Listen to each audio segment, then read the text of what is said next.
कहानी की शुरुआत होती है कैरेबियन समुद्र से। एक ब्रिटिश जहाज समुद्र में यात्रा कर रहा होता है। इसी दौरान उन्हें एक जहाज का मलबा दिखाई देता है जो किसी हमले का शिकार हुआ था। वहां से उन्हें एक छोटा लड़का जीवित मिलता है जिसका नाम विलियम टर्नर होता है।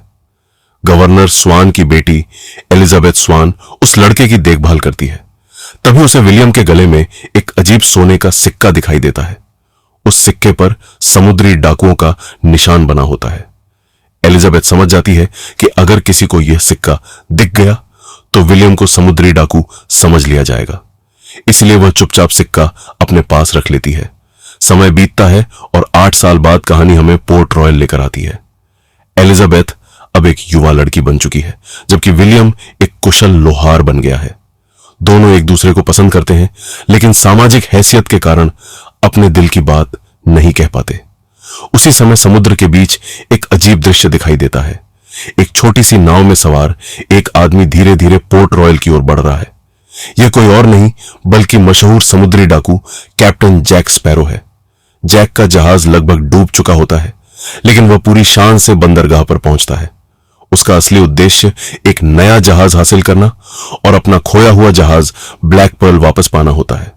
दूसरी ओर कमोडोर नॉरिंगटन को पदोन्नति मिलने वाली होती है। वह एलिजाबेथ को शादी के लिए प्रस्ताव देने वाला होता है। समारोह के दौरान एलिजाबेथ के गले में लटका वही सोने का सिक्का समुद्र में गिर जाता है और अचानक एलिजाबेथ भी पानी में गिर जाती है। कैप्टन जैक स्पैरो तुरंत समुद्र में कूदकर उसकी जान बचाता है लेकिन जैसे ही सैनिक उसके शरीर पर बना समुद्री डाकू का निशान देखते हैं वे उसे गिरफ्तार करने की कोशिश करते हैं। जैक भागने की कोशिश करता है और उसकी मुलाकात विलियम टर्नर से होती है। दोनों के बीच तलवारबाजी होती है। आखिरकार विलियम जैक को हरा देता है और सैनिक उसे पकड़ लेते हैं। रात होते ही अचानक पोर्ट रॉयल पर हमला हो जाता है। हमलावर होते हैं ब्लैक पर्ल के समुद्री डाकू। पूरा शहर आग और तबाही में बदल जाता है। इन डाकुओं का नेतृत्व कैप्टन बारबोसा कर रहा होता है। उनका लक्ष्य सिर्फ एक चीज है, वही रहस्यमयी सोने का सिक्का। एलिजाबेथ को पकड़कर ब्लैक पर्ल पर ले जाया जाता है। वहां बारबोसा उसे एक भयानक सच बताता है। कई साल पहले उसकी टोली ने एज़टेक सभ्यता का श्रापित खजाना चुराया था। उस खजाने में 882 सोने के सिक्के थे। जैसे ही उन्होंने खजाना लिया उन पर एक भयानक श्राप लग गया।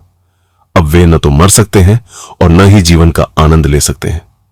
उन्हें भूख लगती है लेकिन खाना खा नहीं सकते। प्यास लगती है लेकिन पानी पी नहीं सकते। चांदनी में उनका असली रूप दिखाई देता है, जीवित कंकाल।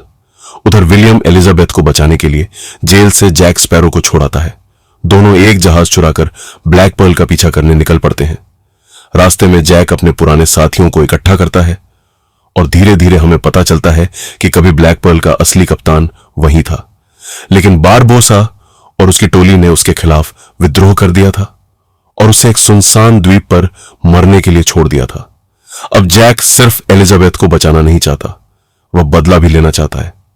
आखिरकार वे उस गुप्त द्वीप तक पहुंच जाते हैं जहां श्रापित खजाना रखा गया है। वहां बारबोसा एलिजाबेथ के खून का उपयोग करके श्राप तोड़ने की कोशिश करता है लेकिन कुछ नहीं होता। तभी सच्चाई सामने आती है। एलिजाबेथ टर्नर परिवार की सदस्य नहीं है। असली टर्नर तो विलियम है।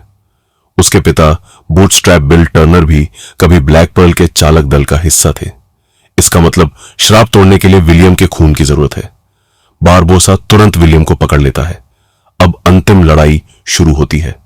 एक तरफ ब्रिटिश नौसेना होती है और दूसरी तरफ श्रापित समुद्री डाकू। गुफा के अंदर जैक स्पैरो और बारबोसा आमने सामने आ जाते हैं।